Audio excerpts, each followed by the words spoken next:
ನಮಸ್ಕಾರ. ನಾವು ಹುಬ್ಬಳ್ಳಿಯಿಂದ ಈ ಚಿಕ್ಕಮಗಳೂರಲ್ಲಿ ಪ್ರಯಾಣ ಮಾಡಿ ಬಂದಿದ್ದೇವೆ.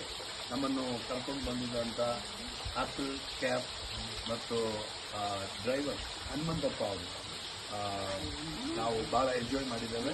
ನಮ್ಮನ್ನು ಸೇಫಾಗಿ ಕರ್ಕೊಂಡು ಬಂದು ಮತ್ತು ನಮ್ಮನ್ನು ಈಗ ಹುಬ್ಬಳ್ಳಿಗೆ ಕರ್ಕೊಂಡು ಹೋಗ್ತಾ ಇದ್ದಾರೆ. ಡ್ರೈವರ್ ಮಾತ್ರ ಉತ್ತಮವಾದ ರೀತಿಯಲ್ಲಿ ನಮ್ಮನ್ನು ಅವರು ಗಾಡಿಯಲ್ಲಿ ನಮ್ಮನ್ನು ಕರ್ಕೊಂಡು ಬಂದಿದ್ದಾರೆ, ಈಗ ಕರ್ಕೊಂಡು ಹೋಗ್ತಾ ಇದ್ದಾರೆ. ಸೊ ಭಾಳ ಧನ್ಯವಾದಗಳು ಆಪಲ್ ಕ್ಯಾಬ್ಗೆ, ನಮ್ಮ ಹೃತ್ಪೂರ್ವಕವಾದ ಧನ್ಯವಾದಗಳನ್ನು ತಿಳಿಸ್ತಾ ಇದ್ದಾರೆ. Thank you.